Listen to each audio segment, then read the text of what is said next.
함께 나눌 말씀 요한복음입니다. 요한복음 11장 45절에서 57절 말씀입니다.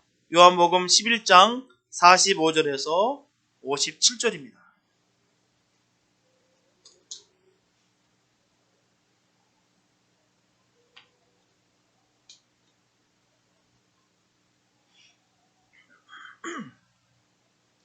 요한복음 11장 45절에서 57절 말씀, 주님의 귀한 말씀 봉독해 올려드립니다.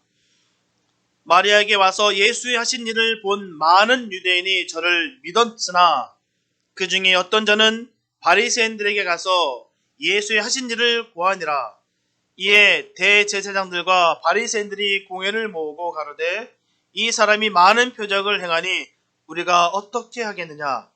만일 저를 이대로 두면 모든 사람이 저를 믿을 것이요 그리고 로마인들이 와서 우리 땅과 민족을 빼앗아 가리라니. 그 중에 한 사람 그해 대제사장인 가야바가 저희에게 말하되 너희가 아무것도 알지 못하는도다.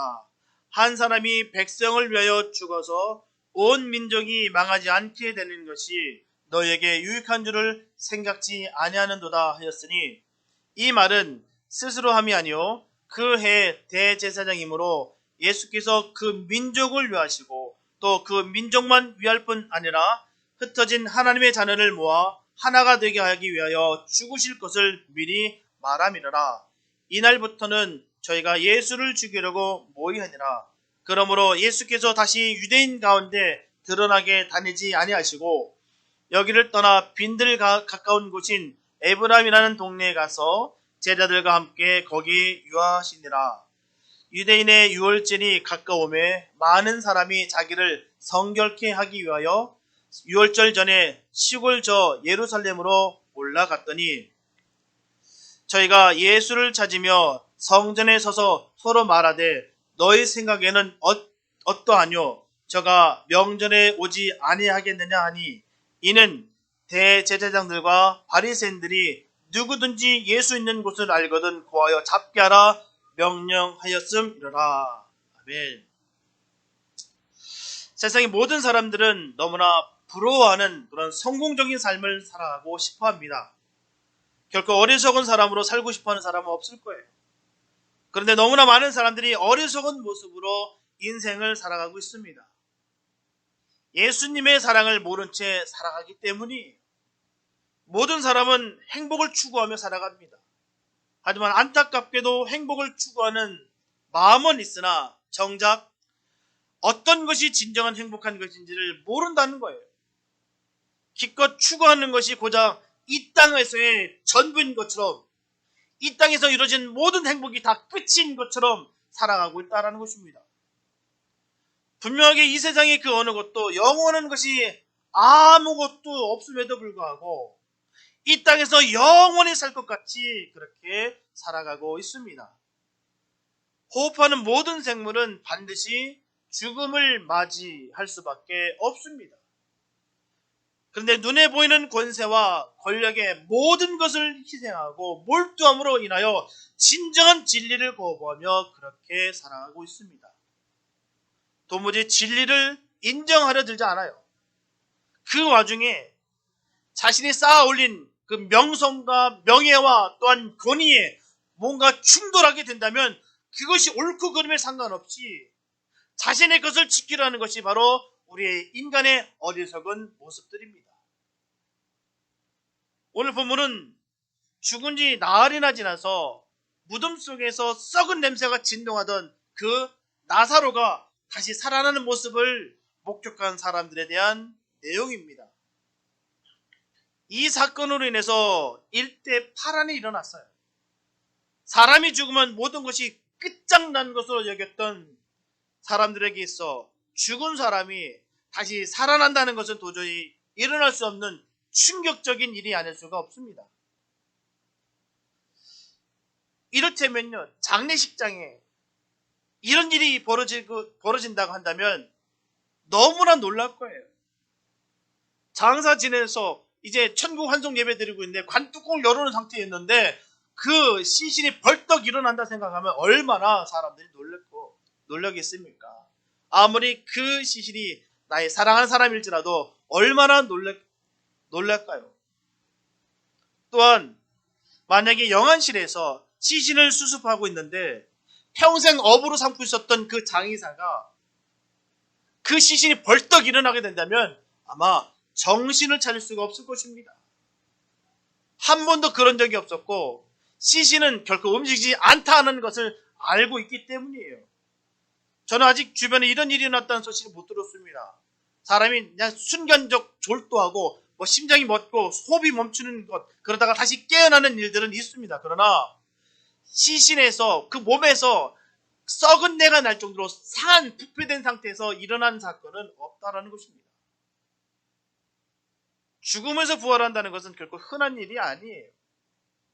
이런 엄청난 일이 지금 베다니에서 일어났습니다.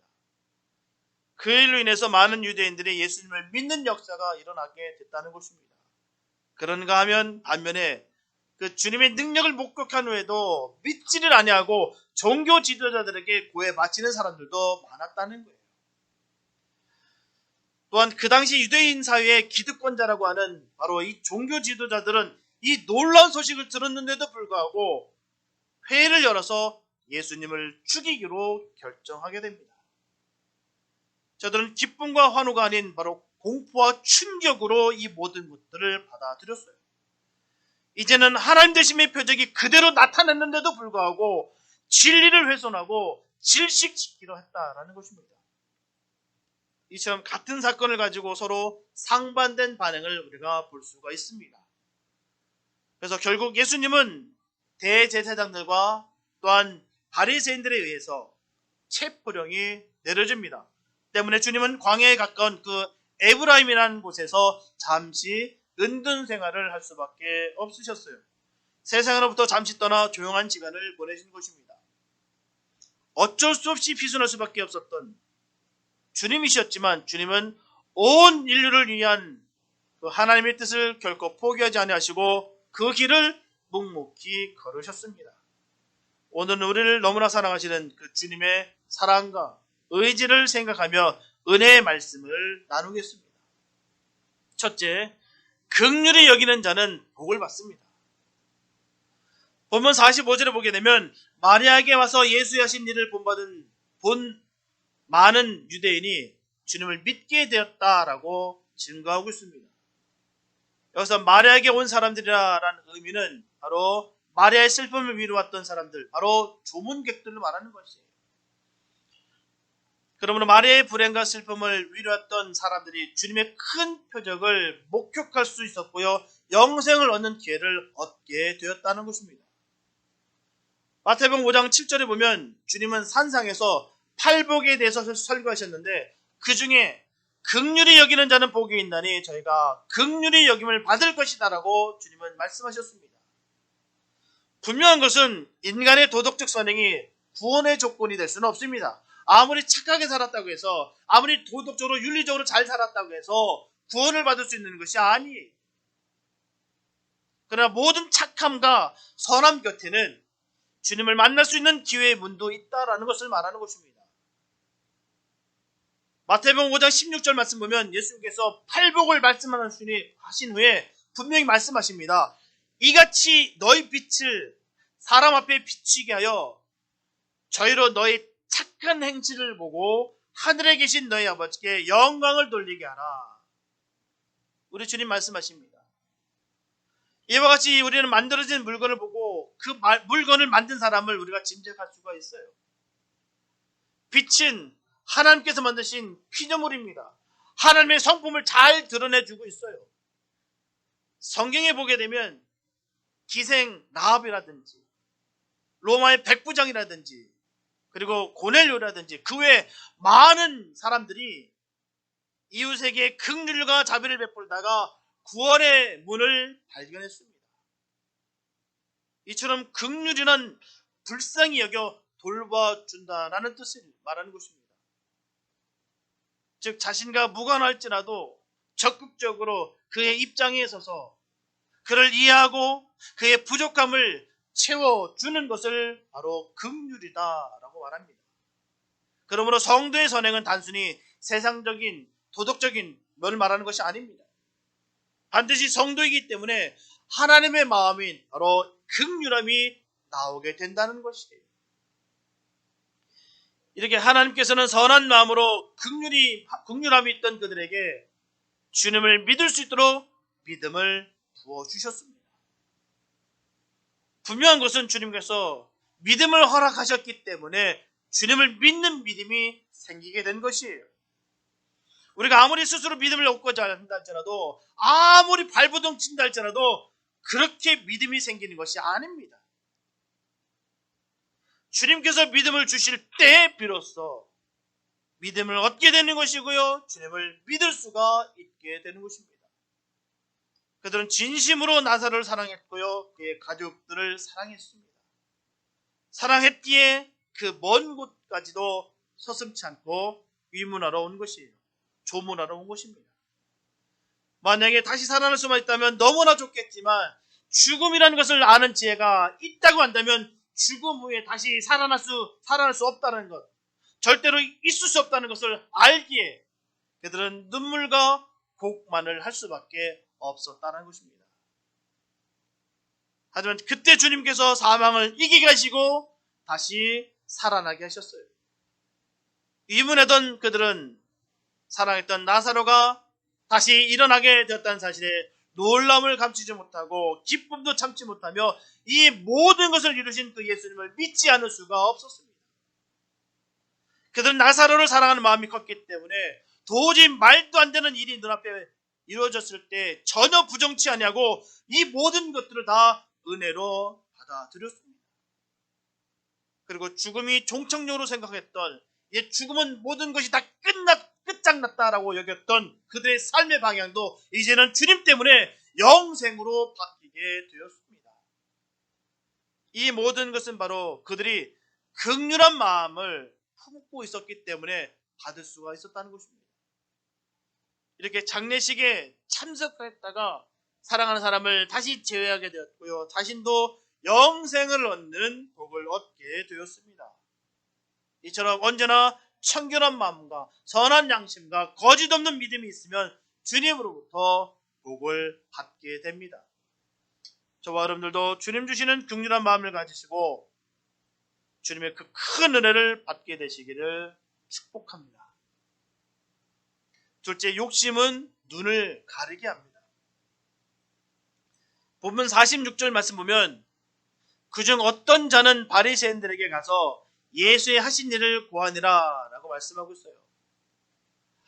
이미 죽어 나흘이나 지나서 이제 몸에는 이제 냄새가 납니다. 악취가 납니다. 이제 썩었기 때문에 악취가 진동했다라는 것입니다. 이 진동하던 사람이 다시 살아나게 됐다라 한다면 모든 것을 다 떠나서 이것은 분명히 하나님의 역사라는 것을 인정하고 주님을 믿어야 하는 것이 바로 정상입니다. 어떻게 몸이 썩은 그 시신이 어떻게 살아서 움직일 수가 있으며 다시 숨을 쉴 수 있겠냐 말입니다. 어느 누가 그런 일을 할 수가 있겠느냐 말이에요. 그러나 많은 사람들이 그 표적을 목격한 후에도 끝내 불신의 길로 달려갔다는 것입니다. 그들은 유대 지도자들에게 기쁨으로 그 일들을 전하는 것이 아니라 바로 위기와 공포로 주님의 이적을 고했습니다. 우리는 이러한 모습을 통해서 기적만으로도 잃어버린 영혼을 하나님께로 돌아오게 할 수 있다는 생각이 얼마나 어리석은 것인지 우리가 알 수가 있습니다. 간혹 그런 생각할 때가 참 많아요. 왜 하나님께서는 온 인류에게 하나님 막 믿을 수 있도록 큰 이적을 베풀지 않으실까? 그 이적만 딱 베풀면은 모든 사람들이 다 주님 편에 올 텐데 왜 안 하실까? 능력만 받으면 모든 것이 다 이루어질 수 있다라고 믿는 그런 믿음들이 많이 있다는 것입니다. 세상에 할 수 있는 일들이 교회 안에 벌어지게 되면 소문이 퍼져서 사람들이 벌떼처럼 몰려들 것이다 라고 많은 분들이 믿습니다. 하지만 그렇게만 되지 않는다는 거예요. 그 가운데 진정한 믿음을 찾기는 어렵다는 것입니다. 예수님을 구하기보다는 기적만 구하다가 진정한 생명 대신 예수님을 보지 못하고 떠나는 경우가 얼마나 많은지 모릅니다. 분명히 기적과 표적은 사람들로 주님의 존재를 알게 해줄 수 있어요. 은혜 받은 사람 중에서 그런 체험 안 받아본 사람이 얼마나 있겠습니까? 하다못해 내가 중병에 걸려서 세상의 기술로는 절대로 할 수 없는 그 일들이 내가 예수로 말미암아 내가 이루어졌을 때라도 그 체험을 받았는데도 불구하고 예수를 떠나는 사람들이 얼마나 많은지 모릅니다. 일시적으로 맹종하고 굴종하고 그렇게 따를 수는 있습니다. 그렇게 할 수는 있을 거예요. 그러나 주님을 믿게 하고 그 진리의 말씀을 사랑하게 할 수는 없다는 것입니다. 기적이 구원을 받을 수는 없습니다. 내가 영적인 체험을 많이 했다고 해서 구원받는 것은 아닙니다.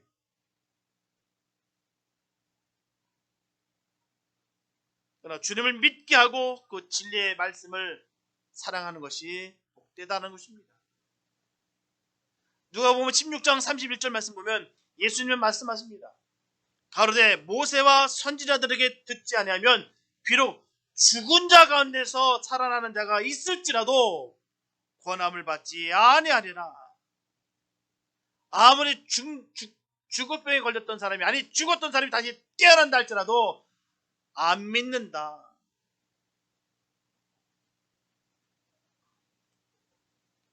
분명히 하나님을 몰라서 안 믿는 것이 아니다라는 것입니다. 하나님 다음 때문에 우리의 삶 속에 모시기를 꺼려한다는 거예요. 로마서 1장 28절 말씀 보면 저희가 마음에 하나님 두기를 싫어하며 하나님께서 저희를 그 상실한 마음대로 내어버려 두사 합당치 못한 일을 하게 하셨으니 우리가 하나님을 몰라서 믿지 않는 것이 아니다라는 것입니다. 우리가 진리를 몰라서 헤매는 것이 아니에요. 진리보다도 악을 좋아하는 그 보편적인 그 타락성 때문이라는 것입니다. 하나님 모시는 게 귀찮다는 거예요. 하나님 함께하는 게 싫다는 거예요. 왜요? 많은 삶의 규제와 규약이 있다는 것입니다. 그래서 하나님 모시는 게 귀찮다는 거예요. 그래서 예수를 믿지 않는 것입니다. 하나님을 외면한 이유가 거기 있는 것이에요. 본문 47절 말씀 보면 이에 대제사장들과 바리새인들이 공회를 모으고 가로되 이 사람이 많은 표적을 행하니 우리가 어떻게 하겠느냐라고 전하고 있습니다. 이처럼 종교 지도자들은 공회를 모았어요. 그 회를 통해서 결론을 내립니다. 이날부터는 저희가 예수를 죽이려고 모이 아니라 결정했다는 것입니다. 그분이 하나님 것을 아는데도 불구하고 말이에요. 회의할 일이 아니었다라는 것입니다. 이렇게 사내들인 공회는 유대인의 최고 의결기구인 동시에 사법부의 기능까지 가지고 있었으며 표결 방식은 만장일치제를 도입하고 있어요. 우리 교회도 운영위원회라는 게 있습니다. 그래서 행정을 그렇게 처리하고 있어요. 회의를 통해서 또 그렇게 뜻을 모아서 행정적인 처리를 하고 있습니다. 근데 그 기준이 바로 저희들도 만장일치제를 기준으로 삼고 있습니다.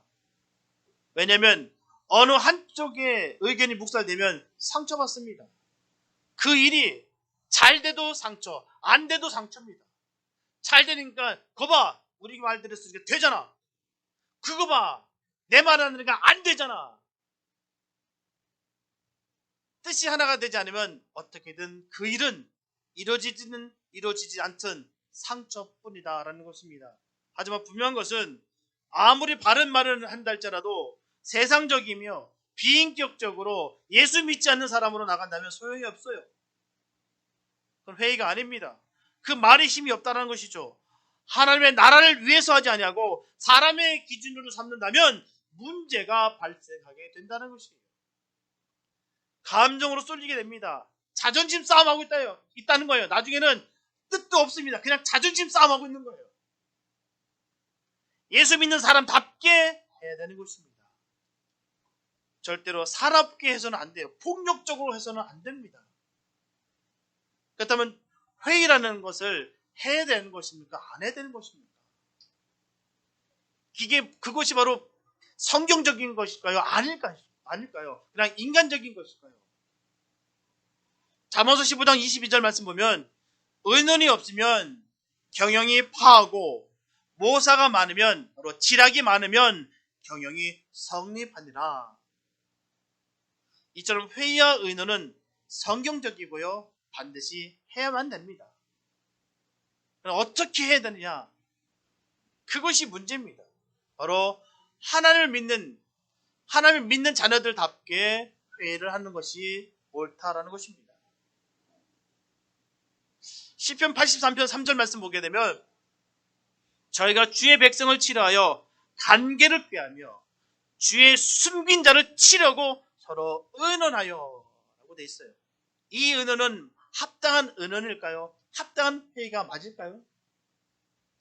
누가복음 6장 11절 말씀 보면 저희는 분기가 가득하여 예수를 어떻게 처치할 것을 서로 의논하니라. 이들이 사납게 의논했다는 것입니다. 여기서 저희는 분기가 가득하여, 이 원어적 의미는 미쳐버림, 미친 듯이, 이런 뜻입니다. 화가 나서 소리 지르며 사납게 하고 멸시하고 무시하는 회의는 결코 회의가 아닙니다. 남의 말을 묵살해버리고 들어보지도 않고 자기네 의견만 나타내서 그게 관철이 안 되면 화가 폭발하고 미쳐버리는, 그거는 회의가 아닙니다. 세상 사람들과 바리새인들이나 하는 것이 바로 예수 안 믿는 종교인들이 하는 것입니다. 우리 교회는 이런 일들이 없게 되시길 바랍니다. 많은 사람들이 이런 일들로 인해서 상처받고 교회를 떠나요. 회의하는 모습 통해서 세상 사람들과 똑같은 모습, 세상과 별 다른 거 없이, 아니 세상보다도 더 못한 모습을 보고서 많은 분들이 교회를 떠나고 상처받는 이유가 여기 있다는 것입니다.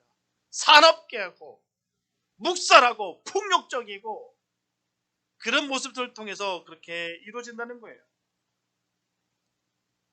시편 55편 14절 말씀 보면 우리가 같이 재미롭게 의논하며 무리와 함께하여 하나님의 집안에 다녔도다.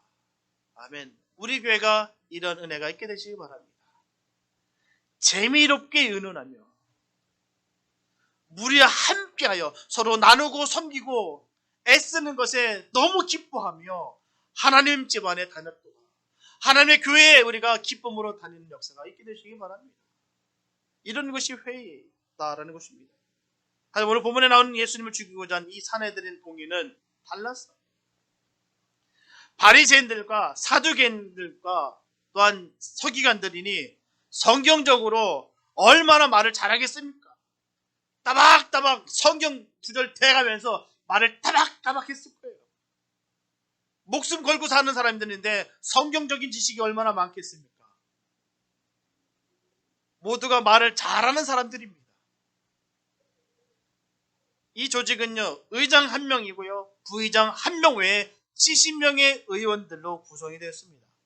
이들은 제사장 직분을 맡고 있는 사두개인과 서기관, 바리새인들로서 나사로의 부활 문제에 있어서는 의견을 잃지 못했습니다. 서로 의견이 분분했어요. 옳다 그르다 분명 거기서 의견을 일치하지 못했습니다. 그러나 예수를 죽이는 데는 그들은 모두 다 동의했다는 거예요. 모두가 하나가 됐다는 것입니다. 본문 48절이 그들의 마음이었어요. 만일 저를 이대로 두면 모든 사람이 저를 믿을 것이요, 그리고 로마인들이 와서 우리 땅과 민족을 빼앗아가리라. 이렇게 유대 종교 지도자들이 결정을 하게 된 이유는 다른 것이 아닙니다. 진리, 정의 아닙니다. 바로 자신들의 이권만을 보존하기 위함이었다라는 것입니다. 그들은 이 땅에 살아 있는 것만을 목적으로 삼고 그것을만을 위해서 염려했다라는 것입니다. 그들이 생각했던 것처럼 모든 유대인들이 예수님을 믿고 따라 나서게 된다면 그들의 지금까지 쌓아 올렸던 바로 이 유대 종교가 무너질 것이고, 그들이 지금까지 향유하고 있었던 바로 모든 종교적 기득권이 상실되지 않을까 염려했다라는 것입니다. 만약에 예수님께서 민족을 선동하셔서 로마에 항거하여 독립운동이라도 한다 치면 그들이 로마로부터 위임받았던 이 모든 정치적 권세와 사회적 지위를 박탈당하지 않을까 그들은 근심했다라는 것입니다. 이처럼 어떻게 하면 이 세상에서 권세와 재물과 명예를 지키면서 더 잘 살 수 있을까만을 목적으로 삼던 그들에게 가야바 대제사장이 예수를 죽인 것을 제의할 때 그들은 솔깃했습니다. 그리고 그 제의 만장일치를 이루어서 예수님을 죽이기로 한 거예요. 분명하게 나사렛 부활 사건은 하나님의 역사입니다. 하나님께서 하시지 않는다면 이는 도저히 할 수 있는 일이 아닙니다. 분명히 하나님의 역사인 것을 그들은 뻔히 아는데도 불구하고 자신들의 영향력을 위해서 예수님을 죽이고자 했다는 것입니다. 몰라서가 아니에요. 자신들의 뜻만을 위해서 그렇게 이뤘다는 것입니다. 이처럼 악은 악한 일의 결속이 잘 된다는 것입니다.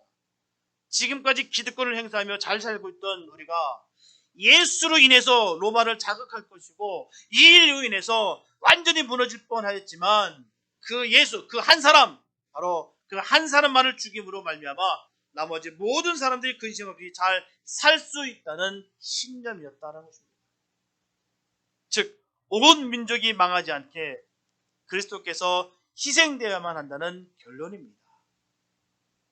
사실 이때 대제사장 가야바가 그렇게 뜻을 나타내는 제의했던 것은 정의가 아닙니다. 바로 자신의 욕심만으로 강압적인 결론을 내렸으나 자신도 모르게 그리스도의 구속사역을 예언한 것입니다. 본문 51절과 52절 말씀 보면 이 말은 스스로 함이 아니요 그 해 대제사장이므로 예수께서 그 민족을 위하시고 또 그 민족만 위할 뿐 아니라 흩어진 하나님의 자녀를 모아 하나가 되게 하기 위하여 죽으실 것을 미리 말함이로라. 결국 그는 유대인의 중심의 구속 경륜은 이제는 끝이 나고 예수님께서 새롭게 영원하신 대제사장이 되심을 자신도 모르게 선포한 것입니다. 이처럼 세상에 악이 강성하고 악의 모든 것을 지배할 것 같으나 절대로 주님의 권세 아래에 있음을 깨닫게 되시기 바랍니다. 모든 것이 우리가 다 넘어가는 것 같으나 하나님께서 우리 주인 되시고 하나님께서 전지전능하신 그 하나님께서 이 모든 주권을 갖고 계신다는 사실을 반드시 기억하게 되시기 바랍니다. 그들이 다 장악한 것 같고 주물럭거리는 것 같고 모든 것을 다 뺏은 것 같으나 결코 주님이 함께하기에 우리는 지지 않습니다. 우리는 승리했습니다. 예수님으로 말미암아 우리는 반드시 승리뿐입니다. 그러므로 주님의 이름을 선포하시면서 늘 승리의 삶을 살아가게 되시기를 예수님의 이름으로 축복합니다. 셋째, 주님의 일들은 신실하게 진행되고 있다는 것입니다. 본문 54절에 보면 그러므로 예수께서 다시 유대인 가운데 드러나게 다니지 아니하시고 여기를 떠나 빈들 가까운 곳인 에브라임이라는 동네에 가서 제자들과 함께 거기 유하시니라 말씀하고 있습니다.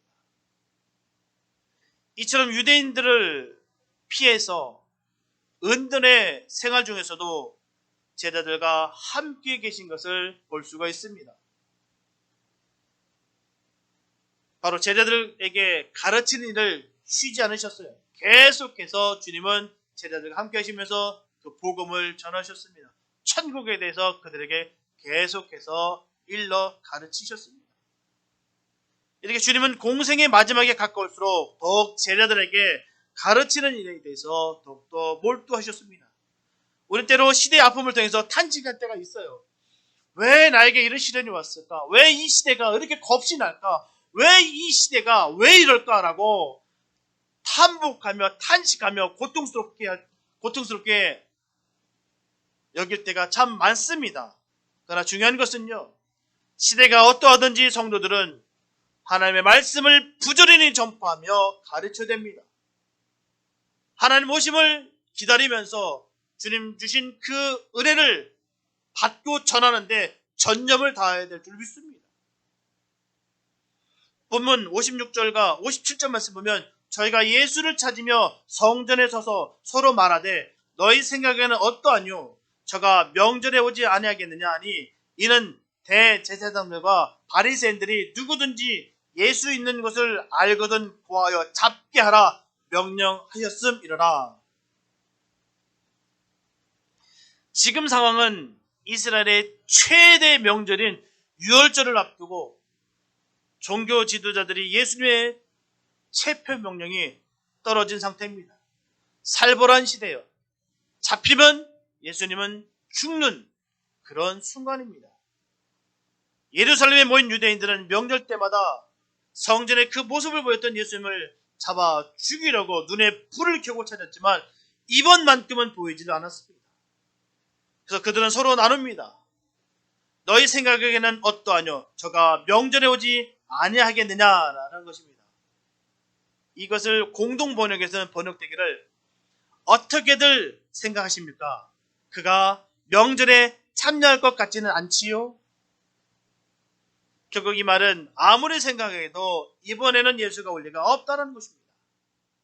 자신들의 막강한 권세와 권력, 권한으로 말미암아 이제는 잡히면 처형할 것을 결의했기 때문에 도저히 두려워서 올 수가 없을 것이다 라고 그들은 확신했습니다. 하지만 그들의 생각과 달리 예수님은 거침없이 예루살렘을 향해서 입성을 하십니다. 요한복음 12장 1절에 보면 유월절 엿새 전에 예수께서 베다니에 이르시니 라는 것입니다. 이처럼 그들의 생각과 달리 예수님은 그 십자가의 죽음의 길을 거침없이 달려가고 계셨습니다. 우리가 주님의 말씀을 신뢰하고 믿고 의지할 수 있는 것은 주님은 한 번도 실수한 적 없습니다. 주님 한 번도 실패한 적이 없으십니다. 주님 한 번도 실현한 적이 없으십니다. 그래서 주님 하신 말씀은 그대로 이루어집니다. 우리의 생명이 되시며 진리가 되신 주님을 믿고 순종하며 십자가의 길을 걸어야 될 줄로 믿습니다. 그 길이 바로 사는 길이에요. 주님께서 가라는 그 길이 바로 사는 길입니다. 절대로 우리의 의지와 생각과 욕심으로 주님의 거룩한 일들을 왜곡하지 마시고 순수하게 주님과 함께 복된 길을 걷게 되시기를 예수님의 이름으로 축복합니다. 사랑하는 성도 여러분, 우리가 똑같은 성경을 읽고 똑같은 찬송을 부르고 똑같은 장소에서 예배를 드려도 은혜를 받는 것은 다 다르다는 것입니다. 은혜를 받는 사람이 있는 반면에 은혜를 전혀 받지 못하는 사람들이 있습니다. 저와 여러분들은 언제나 주님의 역사하심을 늘 인정하시고 그 사랑을 온전히 받아 누려 하나님께 주님께서 주시는 그 참된 복을 받게 되시기를 바랍니다. 우리는 믿음으로 하나님의 자녀가 됐고요. 믿음으로 구원을 얻었고요. 믿음으로 형제 자매가 되어서 서로 사랑하는 것입니다. 우리에게 그 믿음이 없었다면 우리의 모임과 공동체는 아무것도 아니고 아무런 의미도 없습니다. 분명한 것은 그 믿음으로 인하여 우리가 사망에서 생명으로 옮겨지고 하나님의 자녀가 되었다는 사실입니다. 저와 여러분들은 하나님을 만나야 될 줄 믿습니다. 하나님과 함께 거해야 될 줄 믿습니다. 분명하게 예수님의 피를 힘입지 않고서는 우리는 절대로 어느 누구도 성결함을 받을 수가 없는 것입니다. 또한 하나님 앞에 어느 누구도 나아갈 수가 없습니다. 바로 예수님의 그 피의 능력으로 우리가 할 수가 있습니다. 그러므로 저와 여러분들은 다 예수님의 그 보혈로 늘 성결케 될 수 있게 되시기를 축복합니다. 그렇게 되면 우리는 하나님 앞에 나아갈 수 있고요. 천국에 들어갈 수 있는 축복을 받게 됩니다. 그러므로 생명 되시는 주님만을 믿어 이런 축복이 저와 여러분들에게 함께 있게 되시기를 예수님의 이름으로 축원합니다. 기도합니다. 사랑해 주님 감사합니다. 아버지, 세상은 점점 악해지고요. 점점 타락하고 있습니다. 그로 인하여 예수님을 믿는 자들이 점점 떨어져 나가고 있습니다. 하나님됨을 거부하고 하나님 모시기를 싫어하는 자들이 점점 많아지고 있습니다. 그러면서 점점 세상적인 지혜와 서로 마음을 합하여 하나님 곁을 떠나서 세상적인 만족감을 얻고 살아가는 사람들이 너무나 많습니다. 그런데도 불구하고 그것이 다 행복으로 착각하고 살아가는 사람들이 얼마나 많은지 모릅니다. 하나님, 우리에게 있어서는 결코 그런 일들이 없게 되기를 원합니다. 오직 주님으로부터 받는 그 복을 받게 하여 주시고 주님 주신 그 은혜를 누리며 주의 그 보혈의 피로 말미암아 성결케 되는 역사가 이루어지게 하여 주시옵소서. 늘 감사와 기쁨과 은혜만 있게 하여 주시고 주께서 우리의 모든 길들을 열어주시고 함께 하심으로 말미암아 하나님의 영광이 드러나고 주님의 이름을 높이며 또한 주님의 은혜 가운데 우리가 복을 받는 역사가 이루어지게 하여 주시옵소서. 늘 주님께만 간구합니다. 주님만 의지합니다. 주님, 그 은혜로 살아가고 있음을 늘 고백하며 감사함이 결코 떨어지고 식어지지 아니하도록 인도하여 주시며 그 믿음이 더욱더 견고하게 세워지도록 주님 은혜를 베풀어 주시옵소서. 주께서 늘 항상 함께 하실 줄 믿사하며 우리를 원하신 예수님의 이름으로 감사하며 기도드렸습니다.